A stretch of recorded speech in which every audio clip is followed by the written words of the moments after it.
എല്ലാവർക്കും സലു കിച്ചണിലേക്ക് സ്വാഗതം. അപ്പം നമ്മളുടെ ചാനൽ കണ്ടുകൊണ്ടിരിക്കുന്നവരിൽ സബ്സ്ക്രൈബ് ചെയ്യാത്ത ആരെങ്കിലും ഒക്കെ ഉണ്ടെങ്കിൽ നിങ്ങൾക്ക് ഇഷ്ടമാണെങ്കിൽ സബ്സ്ക്രൈബ് ചെയ്യാനും ലൈക്ക് ചെയ്യാനും ഷെയർ ചെയ്യാനും കമൻറ്റ് ചെയ്യാനും ഒന്നും മറന്നു വരുതേ. അപ്പം ഞാൻ എന്താ ഇഡ്ഡലിക്ക് വേണ്ടി മാവ് ആട്ടി വെച്ചിട്ടുണ്ടായിരുന്നു.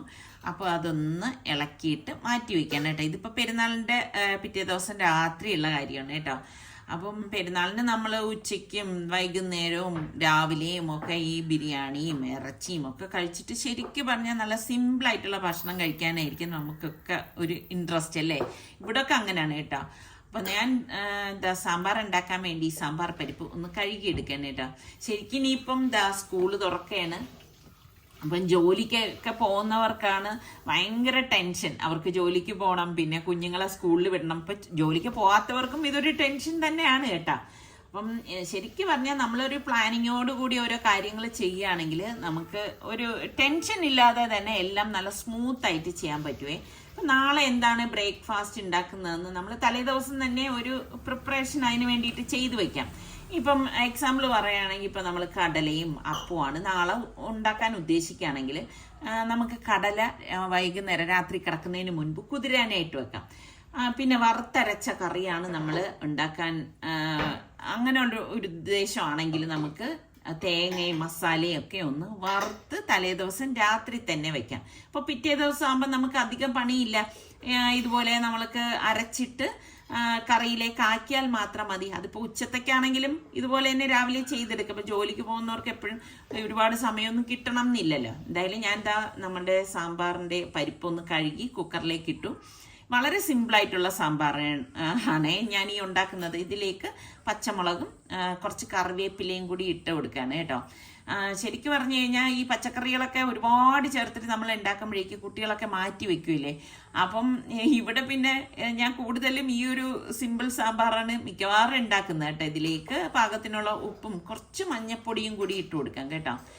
എന്നിട്ട് കുറച്ച് വെള്ളം ഒഴിച്ചിട്ട് നമ്മൾ കുക്കർ മൂടി ഒരു 2 വിസിൽ വരെ ഒന്ന് വേവിച്ചെടുക്കുകയാണ് ചെയ്യുന്നത് കേട്ടോ.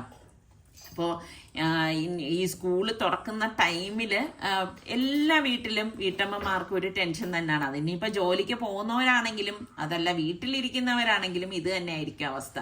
ഇപ്പം ഞാനൊക്കെ അതുവഴി കടന്നു വന്ന ആൾക്കാരായതുകൊണ്ട് നമുക്ക് അതിനെക്കുറിച്ച് അറിയാമല്ലോ. അപ്പോൾ പിറ്റേന്ന് ഇതുപോലെ ജോലിക്ക് പോകുന്നവർ പിറ്റേ ദിവസം ഞാൻ മീൻ കറിയാണ് ഉണ്ടാക്കുന്നത്. കാരണം അവർക്ക് ടിഫിനായിട്ട് ലഞ്ചിന് കൊണ്ടുപോകണമല്ലോ. ഫിഷ് കറിയാണ് ഉണ്ടാക്കാൻ ഉദ്ദേശിക്കുന്നതെങ്കിൽ ഇപ്പം നിങ്ങൾ ഫ്രീസറിൽ ഫിഷ് ഇരിക്കുകയാണെങ്കിൽ തലേ ദിവസം തന്നെ ആ ഫിഷ് എടുത്ത് നമ്മൾ പുറത്തെടുത്ത് വെച്ചേക്കണം ഫ്രീസറിൽ നിന്ന്. അപ്പം അതായത് ഐസ് പിടിച്ചിരിക്കുന്നത് കൊണ്ട് തന്നെ രാവിലെ ആകുമ്പോഴേക്ക് ഐസൊക്കെ പോയി കിട്ടും. മീൻ അങ്ങനെ ചീത്ത ആകത്തൊന്നുമില്ല. ഇനി നിങ്ങൾക്ക് അങ്ങനെ ഒരു സംശയം ഉണ്ടെങ്കിൽ ഫ്രീസറിൽ നിന്ന് എടുത്ത് അതിന് റെഫ്രിജറേറ്ററിലേക്ക് അങ്ങ് മാറ്റി വെച്ചാലും മതി. രാവിലെ ആകുമ്പോൾ നമുക്ക് എടുത്തങ്ങ് ഈസി ആയിട്ട് ജോലി ഒതുക്കുകയും ചെയ്യും. അതുപോലെ തന്നെ ഇപ്പം നമ്മൾ വെജിറ്റബിൾസ് ഒക്കെ ഉണ്ടാക്കാൻ ഉദ്ദേശിക്കണം. ഇപ്പോൾ എക്സാമ്പിൾസ് കഷ്ണങ്ങളൊക്കെ ഉള്ള സാമ്പാറാണ് ഉദ്ദേശിക്കുന്നതെങ്കിൽ അതിൻ്റെ ആ കഷ്ണങ്ങൾ, സാമ്പാറിൻ്റെ കട്ട് ചെയ്ത കഷ്ണങ്ങൾ അല്ലെങ്കിൽ അവിയലിന് കട്ട് ചെയ്ത കഷ്ണങ്ങൾ തലേ ദിവസം തന്നെ നമുക്ക് വൈകുന്നേരമൊക്കെ എന്തായാലും എനിക്ക് തോന്നുന്നു ഫ്രീ ടൈം കിട്ടും. എങ്ങനെ ആയാലും നമുക്ക് കുറച്ച് ടൈം ഒന്ന് മാറ്റി വയ്ക്കാൻ കിട്ടും. അപ്പോൾ ആ സമയത്ത് നമ്മൾ മടിയില്ലാതെ അതൊക്കെ ഒന്ന് കട്ട് ചെയ്ത് കണ്ടെയ്നറിലാക്കി വെക്കുകയാണെങ്കിൽ പിറ്റേ ദിവസം ജസ്റ്റ് നിങ്ങൾക്ക് എടുത്ത് അതൊന്ന് കുക്ക് ചെയ്യുക മാത്രമേ വേണ്ടുള്ളൂ. കൂടുതലും നമ്മൾ ഈ കുക്കിങ്ങിന് സമയം പോകുന്നതെന്ന് വെച്ചാൽ ഈ കട്ടിങ്ങിനൊക്കെയാണല്ലോ. അതെടുക്കുന്നു, ഓരോന്നെടുക്കുന്നു, കട്ട് ചെയ്ത് വെക്കുന്നു. അപ്പം അങ്ങനെയുള്ള ജോലികളൊക്കെ നമുക്ക് എളുപ്പമാക്കി വയ്ക്കുകയും ചെയ്യാം. പിന്നെ സമയം പോലെ തന്നെ നമുക്ക് പിറ്റേന്നത്തേക്ക് മാത്രം ഉപയോഗിക്കാനുള്ള. ഇപ്പം നമ്മളൊരു കറി ഉദ്ദേശിക്കുകയാണെങ്കിൽ ഇപ്പം അവിയലാണെങ്കിൽ അവിയലിന് വേണ്ട വെളുത്തുള്ളി എത്ര എണ്ണം വേണം, അപ്പം നമ്മൾ അത് കണക്കാക്കി അത്രയും മാത്രം ഒന്ന് പൊളിച്ചെടുത്ത് വെച്ച് കഴിഞ്ഞാലും നമുക്ക് ഇങ്ങനെയൊക്കെയുള്ള ജോലികൾ എളുപ്പമാക്കാം കേട്ടോ. അപ്പം ഈ ഒരു സാമ്പാറിന് ഞാൻ ഇതുപോലെ സവാളയും തക്കാളിയും പച്ചമുളകും മാത്രമേ ചേർക്കുന്നുള്ളൂ കേട്ടോ. വേറെ കഷ്ണങ്ങളൊന്നും ഇട്ടുള്ള ഒരു സാമ്പാറല്ല. അപ്പം ഇത് അതൊന്ന് കഴുകിയെടുത്തിട്ട് ഇനി ഒന്ന് കട്ട് ചെയ്തെടുക്കുക. ഇത് ആർക്കും ഉണ്ടാക്കിയെടുക്കാൻ പറ്റുന്ന നല്ല ഒരു സാമ്പാർ തന്നെയാണ് കേട്ടോ. അപ്പം ഞാൻ നേരത്തെ പറഞ്ഞതുപോലെ നിങ്ങളുടെ സാഹചര്യത്തിനനുസരിച്ച് തലേ ദിവസം നിങ്ങൾ ഓരോന്നും ചെയ്തു വയ്ക്കാം.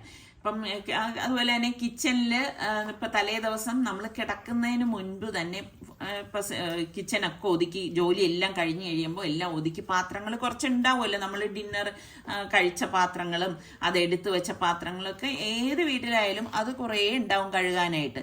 അപ്പോഴേ നമ്മൾ ഈ രാത്രി കിടക്കുന്നതിന് മുൻപ് തന്നെ ഇങ്ങനെയുള്ള പാത്രങ്ങളെല്ലാം ഒന്ന് കഴുകി വെച്ചിട്ട് ഒരു സിങ്കും ഒന്ന് തുടച്ച് കൗണ്ടർ ടോപ്പൊക്കെ ഒന്ന് തുടച്ച് നമ്മൾ കിടക്കാൻ പോവുകയാണെങ്കിൽ നമുക്ക് പിറ്റേ ദിവസം രാവിലെ കിച്ചണിലേക്ക് വരുമ്പോൾ തന്നെ ജോലി ചെയ്യാൻ നല്ല ഉഷാറായിരിക്കും കേട്ടോ. അല്ലാതെ നമ്മൾ മടി പിടിച്ചിട്ട്, മടി എന്ന് പറഞ്ഞാൽ ടയേർഡായിട്ടായിരിക്കും ഓരോരുത്തരും ജോലിയൊക്കെ കഴിഞ്ഞിപ്പം 2 പേരുള്ളവരും 3 പേരുള്ളവരും അല്ലാതെ ഇപ്പം ഒരു കൂട്ടുകുടുംബമൊക്കെ ആണെങ്കിൽ കുറേ അംഗങ്ങളൊക്കെ ഉള്ള വീടുകളൊക്കെ ഉണ്ടാവുമല്ലോ. അപ്പോൾ ഇവർ അടുക്കളയിൽ നിന്ന് ആകെ ടയർഡായി പിറ്റേ ദിവസം പിള്ളേർക്ക് സ്കൂളിൽ പോകണം. ഇതൊക്കെ ആലോചിച്ചിട്ട് ഭക്ഷണം കഴിച്ചു കഴിഞ്ഞ് സിങ്കിൽ പാത്രങ്ങളും കൊണ്ടിട്ടിട്ട് രാവിലെ കഴുകാം എന്ന് കരുതിയിട്ട് നമ്മൾ പോയി കിടക്കുകയാണെങ്കിൽ സത്യം പറഞ്ഞാൽ ഭയങ്കര ടെൻഷനായിരിക്കും നമുക്ക്. രാവിലെ വരുമ്പം ഭയങ്കര ഒരു ദേഷ്യം വരും. കാരണം ഈ സിങ്കിലിങ്ങനെ പാത്രം നിറഞ്ഞ് കിടക്കുന്നത് കാണുമ്പോഴേ മറ്റേത് നമുക്ക് ഇച്ചിരി മടിയുണ്ടെങ്കിൽ നമ്മൾ അതിനെ മാറ്റി വെച്ചിട്ട് അതൊക്കെ ഒന്ന് കഴുകി ഈ കൗണ്ടർ ടോപ്പും ഗ്യാസിൻ്റെ ആ ഒരു ഭാഗവും ഒക്കെ ഇനി വിറകടുപ്പാണെങ്കിൽ അതിൻ്റെ ആ ഒരു ചാമ്പലും ഒക്കെ ഒന്ന് മാറ്റി തുടച്ചിട്ട് നമ്മൾ പോയി കിടക്കുകയാണെങ്കിലുണ്ടല്ലോ സൂപ്പറായിട്ട് നമുക്ക് രാവിലെ വന്ന് ഉഷാറോടുകൂടി ജോലി ചെയ്യാനായിട്ട് പറ്റുവേ. അപ്പം ഈ സാമ്പാറിലേക്ക് വേണ്ടിയിട്ട് ഞാനിവിടെ സാമ്പാർ പൊടി എടുത്തിട്ടുണ്ട്. അതുപോലെ തന്നെ മല്ലിപ്പൊടിയും കാശ്മീരി ചില്ലി പൗഡറാണ് എടുത്തിരിക്കുന്നത്. എല്ലാം കുറേശ്ശെ നമുക്ക് എത്രയാണോ ആവശ്യം അതിനനുസരിച്ച് എടുത്താൽ മാത്രം മതി. പിന്നെ കുറച്ച് മഞ്ഞൾപ്പൊടി ഇതിലേക്ക് ചേർത്ത് കൊടുക്കുന്നുണ്ട്. പിന്നെ മെയിനായിട്ട് നമുക്ക് വേണ്ടത് കായപ്പൊടിയാണ് കേട്ടോ. സാമ്പാർ പൊടി ഞാൻ വീട്ടിൽ തന്നെ തയ്യാറാക്കി എടുത്ത് വെച്ചിരിക്കുന്ന സാമ്പാർ പൊടിയാണ്. റെസിപ്പി വേണമെന്നുള്ളവരൊന്ന് പറഞ്ഞാൽ മതി കേട്ടോ. അപ്പോൾ ഇതാ കായപ്പൊടിയും കൂടി ഇതിലേക്ക് ചേർത്ത് ഞാനെന്ന് വെച്ചാൽ ഈ മസാലപ്പൊടികളിലേക്ക് തന്നെ ആവശ്യത്തിനുള്ള ഉപ്പിടും. നമ്മൾ സാമ്പാർ പരിപ്പ് വേവിച്ചതിൽ ഉപ്പിട്ടിട്ട് തന്നെയാണ് വേവിച്ചിരിക്കുന്നത്. അതുകൊണ്ട് അതൊന്ന് അഡ്ജസ്റ്റ് ചെയ്തിട്ട് വേണം ഇതിലേക്ക് ഉപ്പ് ചേർക്കാൻ. ഇപ്പോഴും സാമ്പാർ നന്നാവണമെങ്കിൽ ശരിക്കും അതിൻ്റെ ആ ഒരു പുളിയും അതുപോലെ തന്നെ എരിവും എല്ലാം പാകത്തിനാവുമ്പോഴാണ് സാമ്പാറിന് കായൊക്കെ ചേർക്കുന്നതിലുള്ള ആ ഒരു വ്യത്യാസം കൊണ്ട് തന്നെയാണ് സാമ്പാർ നല്ല ടേസ്റ്റി ആവുന്നത് കേട്ടോ. പിന്നെ കുറച്ച് വെള്ളം ഒഴിച്ച് ഞാനിത് ഇതുപോലെ മസാലയൊന്ന് ആ പൊടികളൊന്ന് മിക്സ് ചെയ്ത് കൊടുക്കുവേ. അല്ലാതെ ഡയറക്റ്റ് ഞാൻ പൊടി ഇട്ട് കൊടുക്കുകയല്ലേ ചെയ്യണത്. അങ്ങനെ ഇടുമ്പോൾ ഉള്ള പ്രശ്നം എന്ന് പറഞ്ഞാൽ പൊടികൾ ഇങ്ങനെ വേറിട്ട് നിൽക്കും. അപ്പം ഇങ്ങനെ ചെയ്യുമ്പം നമുക്ക് ഈസിയാണ് കേട്ടോ. എന്തായാലും ജോലിക്ക് പോകുന്നവരാണെങ്കിലും ജോലിക്ക് പോകാതെ നമ്മളെ വീട്ടിൽ നിൽക്കുന്നവരാണെങ്കിലും കുട്ടികൾക്ക് പിറ്റേ ദിവസം സ്കൂളുണ്ടെങ്കിലും നമ്മൾ തലേ ദിവസം 10 മണിക്ക് തന്നെ കിടക്കാനായിട്ട് നോക്കണം കേട്ടോ. അത് ശരിക്കും പറഞ്ഞാൽ നമ്മളുടെ ആരോഗ്യം നമ്മൾ ശ്രദ്ധിച്ചല്ലേ പറ്റത്തുള്ളൂ. നമ്മൾ എല്ലാവർക്കും വേണ്ടിയിട്ട് ഇങ്ങനെ അടുക്കളയിലും ഒക്കെ കിടന്ന് കഷ്ടപ്പെട്ടിട്ട് നമ്മളുടെ ഉറക്കവും കളഞ്ഞ് 11, 11:30, 12 മണിക്കൊക്കെ നമ്മൾ ഉറങ്ങാൻ പോയി കഴിഞ്ഞാൽ നിങ്ങൾക്ക് മനസ്സിലാത്തതാണ് നമ്മളുടെ ശരീരത്തെ അത് ഒരുപാട് ബാധിക്കും. അപ്പം നമുക്ക് എന്നും ആരോഗ്യം ഉണ്ടെങ്കിൽ മാത്രമേ നന്നായിട്ട് നമുക്ക് നമ്മളുടെ കുടുംബത്തെ മുന്നോട്ട് കൊണ്ടുപോകാനായിട്ട് പറ്റുള്ളൂ എന്നുള്ള ചിന്ത എപ്പോഴും നമുക്ക് വേണം. അതുകൊണ്ട് തന്നെ 10 മണിയാകുമ്പോഴേക്കും നമ്മൾ കിടക്കാൻ പോകണം. കിടക്കുമ്പോൾ നമ്മൾ തീർച്ചയായിട്ടും നമ്മൾ മൊബൈൽ നോക്കണ്ട. മൊബൈലൊക്കെ മാറ്റി വെച്ചിട്ട് കിടന്നുറങ്ങാൻ തന്നെ നോക്കണം. ശരിക്ക് റെസ്റ്റ് എപ്പോഴും വീട്ടമ്മമാർക്ക് അത്യാവശ്യം വേണ്ട ഒന്ന് തന്നെയാണ് റെസ്റ്റ് എന്ന് പറയുന്നത് കേട്ടോ. ആ റെസ്റ്റ് എടുത്ത് തന്നെ നമ്മൾ ജോലി ചെയ്യുകയാണെങ്കിൽ പിന്നെ നമുക്ക് കുറേ കാലം കൂടി ജോലി ചെയ്യാനായിട്ട് സാധിക്കേ. അപ്പം ഇഡ്ഡലി റെഡിയാക്കാൻ വേണ്ടിയിട്ട് മോളിതാ വെള്ളം കൊണ്ടുവച്ചു. ഇപ്പം ഇഡ്ഡലി തട്ടിലേക്ക് ഓയിലും തേച്ച് വെച്ചിട്ടുണ്ടായിരുന്നു. ഇനിയിപ്പോൾ അതിൽ മാവ് കോരി ഒഴിക്കണം. സാമ്പാറിന് വേണ്ടിയിട്ട് ഞാൻ ഇങ്ങനെയാണ് ഈ ഒരു സാമ്പാർ ഉണ്ടാക്കണത്. വെളിച്ചെണ്ണ ഒഴിച്ചിട്ട് കടുക്, വറ്റൽമുളക്, കറിവേപ്പില ഇത്രയും തേയിലിടും. കറിവേപ്പില ഇടുമ്പോൾ സത്യം പറഞ്ഞാൽ എനിക്ക് ഭയങ്കര പേടിയാണ് കേട്ടോ ഇത് ഇങ്ങനെ പൊട്ടിത്തെറിക്കുന്നത്. പിന്നെ സവാള നമ്മൾ കട്ട് ചെയ്തിട്ട് ഇതളുകളായിട്ട് ഇതായി അടർത്തിയെടുത്തതാണ് കേട്ടോ. അത്രയും മതി. ഒരു സവാളയുടെ ആവശ്യമുള്ളൂ. പിന്നെ നിങ്ങളുടെ വീട്ടിൽ അംഗങ്ങൾ കൂടുതലാണെങ്കിൽ 2 സവാള വരെ ആവാം കേട്ടോ. ഒരുപാട് സവാള ഇടുന്നതും അത്ര ഒരു ടേസ്റ്റ് ഇല്ല. എന്നിട്ട് ഇതൊന്ന് വഴറ്റി കൊടുക്കണം. പിന്നെ ഞാൻ പറഞ്ഞില്ലേ നേരത്തെ കട്ട് ചെയ്തതുപോലെ നമ്മൾ പച്ചമുളകും തക്കാളിയും മാത്രമേ ഇതിലേക്ക് ചേർക്കുന്നുള്ളൂ. പെട്ടെന്ന് ഉണ്ടാക്കിയെടുക്കാവുന്ന ഒരു സാമ്പാർ തന്നെയാണ് ഇത്. അപ്പം പിന്നെ പിറ്റേ ദിവസം ഇതാ മോള് മാവെല്ലാം കോരി ഒഴിച്ച് ഇനിയിപ്പം തട്ടിലേക്ക് വെക്കുകയാണ്. അപ്പം തട്ടി വെച്ച് കഴിഞ്ഞാൽ ഇഡ്ഡലിയുടെ ജോലി അതങ്ങ് ആവില്ല. അതുപോലെ ഞാൻ പറയുന്നത് ഇപ്പം നമ്മൾ പിറ്റേന്ന് ഇതുപോലെ പിള്ളേർ സ്കൂളിൽ പോകുന്നവരൊക്കെ ആണെങ്കിൽ ഇതുപോലെ ഇഡ്ഡലിക്കൊക്കെ മാവ് നമ്മൾ അരച്ചൊക്കെ വയ്ക്കുകയാണെങ്കിൽ പാടൊന്നുമില്ല, പെട്ടെന്ന് രാവിലെ വന്നിട്ട് നമുക്ക് ഇഡ്ഡലി റെഡിയാക്കി എടുക്കാം. പിന്നെ പലർക്കും കുട്ടികളൊക്കെ സ്കൂള് മാത്രമല്ല ട്യൂഷന് പോകുന്ന കുട്ടികളുണ്ടാവും. അപ്പോൾ അവരെ എനിക്ക് തോന്നുന്നു 6-6:30 ആകുമ്പോഴേക്കേ ട്യൂഷന് പോകും. അപ്പോൾ അതിനു മുമ്പ് അവരുടെ ടിഫിൻ ബാഗിലാക്കി കൊടുക്കുക എന്ന് പറയുന്നത് ഏതൊരു അമ്മമാരുടെയും ഒരു പണി തന്നെയാണ്. അപ്പോൾ നിങ്ങൾ ഇതുപോലെ ഒന്ന് കണക്ക് കൂട്ടലുകൾ വെച്ചിട്ട് എഴുന്നേറ്റോടെ തന്നെ മക്കൾക്ക് വേണ്ട ഇതുപോലെ ഇഡ്ഡലി ആണെങ്കിൽ അതങ്ങ് അടുപ്പത്തേക്ക് വെച്ച് കഴിഞ്ഞാൽ തന്നെ ആ ജോലി ഭാരം അങ്ങ് ഒതുക്കാം കേട്ടോ. അതുപോലെ തന്നെ ഈ മക്കള് സ്കൂളിലേക്ക് പോകുന്നവരൊക്കെ ആണെങ്കിലേ ബാഗൊക്കെ നമ്മൾ കിടക്കുന്നതിന് മുൻപ് അവരെ കൊണ്ട് തന്നെ ഒതുക്കിപ്പിക്കണം. കൊച്ചു മക്കളാണെങ്കിലും അവരെ കൊണ്ട് തന്നെ അവരുടെ പെൻസില്, അവരുടെ ബുക്ക് എല്ലാം അവരെ കൊണ്ട് ഒതുക്കിപ്പിക്കണം. പിന്നെ ടിഫിനും വാട്ടർ ബോട്ടിലും മാത്രം നമ്മൾ പിറ്റേ ദിവസം എടുത്ത് ബാഗിൽ വെക്കണം. ആ ഒരു രീതിയിൽ ട്രെയിനിങ് കൊടുത്തു കൊണ്ടുവരണം. കൊച്ചു മക്കളുടെ കാര്യമാണ് ഞാൻ പറയുന്നത്. ഇനി വലിയ കുട്ടികളാണെങ്കിൽ പോലും ബാഗും ഇതുമൊക്കെ തലേ ദിവസം ഒതുക്കി വെക്കാൻ പറയണം. അപ്പം ഞാൻ നമ്മളുടെ സാമ്പാറിൻ്റെ പൊടികൾ കലക്കിയത് ഇതിലേക്ക് തക്കാളി എല്ലാം വഴറ്റി കഴിഞ്ഞിട്ടുണ്ട്. ആ പൊടികൾ ഇതിലേക്ക് ഇട്ട് കൊടുക്കാം കേട്ടോ. ഇനി ഇതിലേക്ക് നമുക്ക് ആവശ്യത്തിനുള്ള പുളിവെള്ളം കൂടി ഒഴിച്ചു കൊടുക്കാം. ഒരു കറക്റ്റിന് പുളിവെള്ളമൊക്കെ വന്നു കഴിഞ്ഞാൽ നല്ല ടേസ്റ്റൊക്കെ ഉണ്ടാവത്തുള്ളൂ കേട്ടോ. പിന്നെ ഞാൻ മസാല എടുത്ത ബൗളിൽ കുറച്ച് വെള്ളം കൂടി ഇതിലേക്ക് ഒഴിച്ച ശേഷം ഒന്ന് ഇളക്കി കൊടുക്കാം. ഇനി നമുക്ക് ആവശ്യത്തിനുള്ള വെള്ളം ഇതിലേക്ക് ചേർത്ത് ഇളക്കി കൊടുക്കണേ. കുറച്ച് മുതിർന്ന കുട്ടികളാണെങ്കിലും സ്കൂളിൽ പോകുമ്പോഴേക്ക് ക്ലാസ്സിലെത്തിയിട്ട് നമ്മളൊക്കെ പഠിച്ചിട്ടുള്ളപ്പോൾ കാണുന്നില്ലേ, പേന കൊണ്ടുവന്നില്ല ടീച്ചറെ, അല്ലെങ്കിൽ ബോക്സ് എടുത്തില്ല ടീച്ചറെ, ഇങ്ങനെയൊക്കെ പറയും. അപ്പം അങ്ങനെ ഒന്നും നമ്മൾ അവിടെ പറയാതിരിക്കണമെങ്കിൽ തലേ ദിവസം നമ്മൾ എല്ലാം ഒതുക്കി എടുത്ത് വെക്കണം. അതിന് കൊച്ചുകുട്ടിയാണെങ്കിലും വലിയ കുട്ടികളാണെങ്കിലും അങ്ങനെ തന്നെ അവർക്ക് വേണ്ട ബുക്കുകൾ, ആ ടീച്ചർ ഞാൻ ഇന്ന ബുക്ക് എടുക്കാൻ മറന്നുപോയി ടീച്ചർ, ഇതൊക്കെ പതിവായി ക്ലാസ്സുകളിൽ കാണുന്ന കാര്യമാണ്. അപ്പോൾ ആ മറന്നു പോകാതിരിക്കണമെങ്കിൽ തലേ ദിവസം ടൈം ടേബിൾ അനുസരിച്ചുള്ള ബുക്കുകളെല്ലാം അവരെ കൊണ്ട് നമ്മൾ എടുത്തു വെയിപ്പിക്കണം. കൊച്ചു കുട്ടികളാണെങ്കിൽ നമ്മളൊന്ന് ചെക്ക് ചെയ്യണം കേട്ടോ. കാരണം അവർ കുഞ്ഞല്ലേ, അപ്പം നമ്മൾ അങ്ങനെ അവരെ ട്രെയിൻ ചെയ്യിച്ച് കൊണ്ടുവന്നു കഴിഞ്ഞാൽ പിന്നെ നമുക്ക് അവർ വളർന്നാലും ബുദ്ധിമുട്ടുണ്ടാവത്തില്ല. ആ ശീലം അങ്ങ് തുടരും കേട്ടോ. അപ്പം ഞാൻ ഇതിനിടയിൽ ചട്നിക്ക് വേണ്ടിയിട്ട് തേങ്ങ മൈക്രോവേവിൽ വെച്ച് ഒന്ന് കറക്കി എടുത്തതാണ് കേട്ടോ, ചൂടാക്കി എടുത്താണ്. പിന്നെ പൊട്ടുകടല, കുറച്ച് 2 അല്ലി വെളുത്തുള്ളിയും പച്ചമുളക്, തൈര്, പിന്നെ ആവശ്യത്തിനുള്ള ഉപ്പ്. നല്ല ഒരു ചട്നിയാണ് കേട്ടോ. ഇതെനിക്ക് ഭയങ്കര ഇഷ്ടമാണ്. ഇഡ്ഡലിയുടെ കൂടെയും ദോശയുടെ കൂടെയൊക്കെ കഴിക്കാൻ നല്ല ടേസ്റ്റ് അല്ലേ.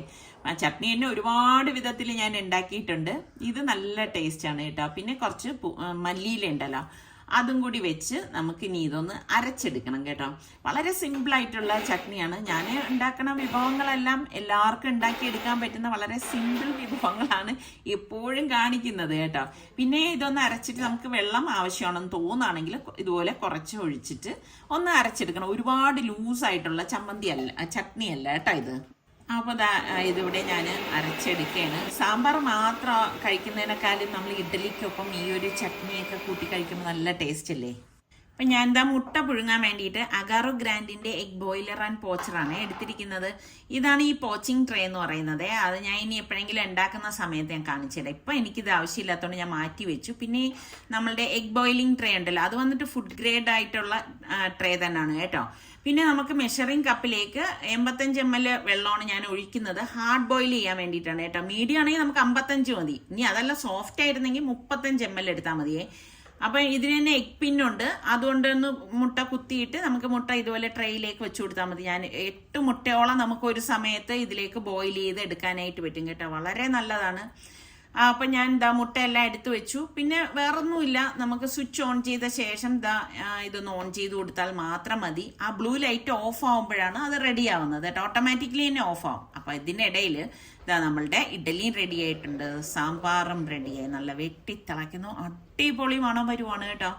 എന്തായാലും നിങ്ങൾ ഒരു പ്രാവശ്യമെങ്കിലും ഇതുപോലെ ഉണ്ടാക്കാത്തവരുണ്ടാക്കി നോക്കണേ. സാമ്പാർ കുറച്ചധികം മല്ലിയിലയും കൂടി നമുക്കിതിലേക്ക് ഇട്ടിട്ട് ഒന്ന് അടച്ചു കൊടുക്കാം കേട്ടോ.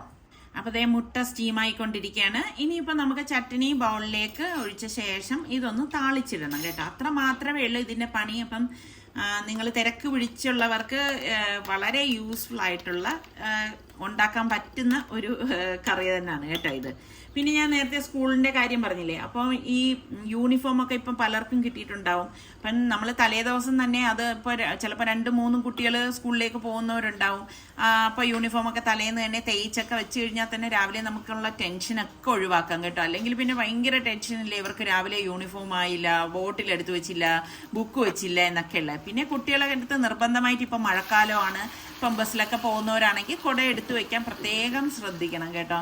അല്ലെങ്കിൽ റെയിൻ കോട്ട് അങ്ങനെയൊക്കെയുള്ള കാര്യങ്ങൾ നമ്മൾ തലേ ദിവസം ഒന്ന് ടൈം ടേബിൾ പോലെ ഒന്നിൽ എവിടെയെങ്കിലും എഴുതി വെച്ച് അങ്ങനെ അവരെ പ്രാക്ടീസ് ചെയ്യിക്കുകയാണെങ്കിൽ തന്നെ കുറേ ടെൻഷൻ മാറിക്കിട്ടും. അപ്പോൾ താളിച്ച് ഞാൻ ചട്നിയിലേക്ക് ഒഴിച്ചു, അതിനിപ്പം അടച്ചൊന്ന് മാറ്റി വെക്കണേ. പിന്നെ മക്കളോട് പ്രത്യേകം പറയേണ്ട ഒരു കാര്യം എന്ന് പറഞ്ഞാൽ, നമ്മൾ സ്കൂളിലൊക്കെ പോകുമ്പോൾ എനിക്കൊക്കെ ഭയങ്കര ടെൻഷനായിരുന്നു കേട്ടോ. കാരണം മക്കൾ ഇങ്ങനെ സ്കൂളിൽ പോകുന്ന സമയത്ത് ബസ് എടുക്കുമ്പം നിങ്ങൾ നോക്കണം ബസ് മൂവ് ചെയ്യുന്നുണ്ട്. അപ്പോൾ ബസ്സിൻ്റെ ഫ്രണ്ടിൽ കൂടി നമ്മൾ ക്രോസ് ചെയ്യാൻ നിൽക്കാണ്ട് അതൊക്കെ ഒന്ന് ശ്രദ്ധിക്കാൻ മക്കൾക്ക് അതൊക്കെ ഒന്ന് പറഞ്ഞു കൊടുക്കണം നമ്മൾ വീട്ടിൽ നിന്ന്. അതുപോലെ തന്നെ റോഡ് ക്രോസ് ചെയ്യുമ്പോഴായാലും രണ്ടു വശവും നോക്കിയിട്ടേ നിങ്ങൾ ക്രോസ് ചെയ്യാവൂ. ശരിക്കും സ്കൂളൊക്കെ തുറക്കുമ്പം ഏതൊരു വീട്ടമ്മമാരുടെയും ഒരു ടെൻഷൻ ഇത് തന്നെയാണ്. ഇപ്പം ഞാനൊക്കെ എത്ര ടെൻഷൻ അടിച്ചിട്ടുണ്ടെന്നറിയോ, കുഞ്ഞുങ്ങൾ സ്കൂളിൽ വിട്ട് കഴിഞ്ഞ് പിന്നെ അവർ തിരിച്ചു വരുന്നത് വരെ നമുക്ക് ഭയങ്കര ഒരു ടെൻഷൻ തന്നെയാണ്. അപ്പം അതൊക്കെ അവരുടെ അടുത്ത് പ്രത്യേകം പറയണം. കുഞ്ഞുങ്ങളല്ലേ, അവർക്ക് അതിനെക്കുറിച്ച് വലിയൊരു ഇതൊന്നും കാണത്തില്ല, പക്ഷെ നമ്മൾ ഇങ്ങനെയുള്ള കാര്യങ്ങളൊക്കെ ശ്രദ്ധിക്കാൻ പറയണം കേട്ടോ. അപ്പം ഇതായി നല്ല സോഫ്റ്റ് ഇഡലി റെഡി ആയിട്ടുണ്ട്, അതും അടച്ച് മാറ്റി വെച്ചു. അപ്പം അടുത്ത ഇഡലിക്ക് വേണ്ടിയിട്ട് ഞാൻ മാവ് കോരി ഒഴിച്ചു കൊടുക്കുകയാണ് കേട്ടോ. പക്ഷെ ഒന്നും വേണ്ട, നമ്മൾ ഇതുപോലെയുള്ള കാര്യങ്ങളൊക്കെ ഒന്ന് ചിട്ടപ്പെടുത്തി വെച്ച് കഴിഞ്ഞാൽ തന്നെ നമുക്ക് ടെൻഷൻ ഇല്ലാതെ ഓരോന്നും മുന്നോട്ട് കൊണ്ടുപോകാൻ സാധിക്കും കേട്ടോ. അപ്പോൾ ഇതാ ഇവിടെ സ്വിച്ച് ഓഫായി, എഗ്ഗ് ബോയിൽ ആയിട്ടുണ്ട് കേട്ടോ. ഇനി ഒന്നുമില്ല, നമുക്ക് ഇതാ ഓപ്പൺ ചെയ്ത് ഞാൻ എളുപ്പത്തിന് വേണ്ടിയിട്ടേ ഐസിട്ട വെള്ളത്തിലേക്ക് എഗ്ഗ് ഇട്ട് കൊടുക്കുകയാണ് ചെയ്യണത്. അപ്പം നമുക്ക് പെട്ടെന്ന് തന്നെ തോല് പൊളിച്ചെടുക്കാനായിട്ട് പറ്റും കേട്ടോ. അപ്പം ഇങ്ങനെയൊക്കെയുള്ള സംഭവങ്ങളുണ്ടെങ്കിൽ നമ്മളുടെ ജോലി വളരെ എളുപ്പത്തിൽ ചെയ്ത് തീർക്കാനായിട്ട് പറ്റും കേട്ടോ.